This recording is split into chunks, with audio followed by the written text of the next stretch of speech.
Araneta Coliseum Green Gate. So quiet compare last night.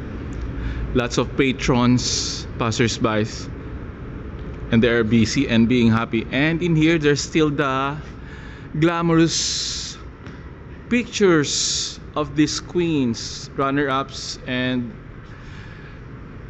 host Rufa, Catriona, the winner last year, and other special guests. And this is it, the logo. Okay. Hi there, guys and girls. Good evening to each every one of you. Shout out to each every one of you. Thank you, Lord, for all the blessings that you gave, for all the trials and challenges that I surpassed. Guys and girls, let's do this quick. I'm gonna tell you the happening about the glamorous, fantastic, magical, superb, a once in a lifetime event of the year here in the Philippines, the 60th Grand Coronation of Binibining Pilipinas 2024. Guys and girls, when it comes on stage designs, 101%, some kind of fabulous, some kind of glittering. They had a high definition TV and the logo, the diamond, oh gosh, fantastic. And then the stage itself, it's also some kind of different. It's not a typical square or rectangular one. And I also noticed, guys and girls, before the end of the show,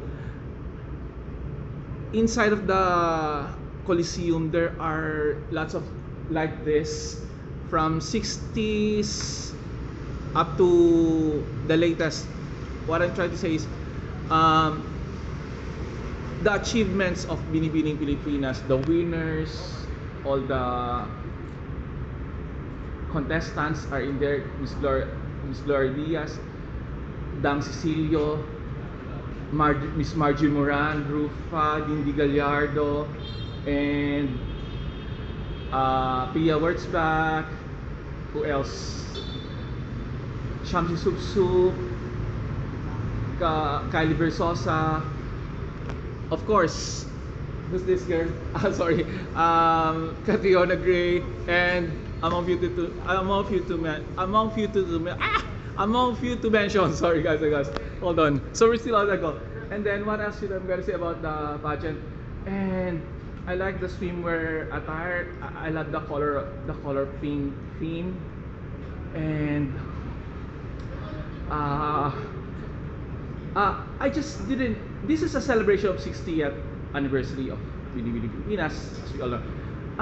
Almost of the queens was there at the event, but what I haven't noticed the presence of I don't know, because I'm late for the event.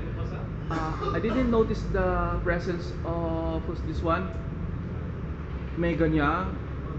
Is Megan Young included here in the pageant? And oh my gosh.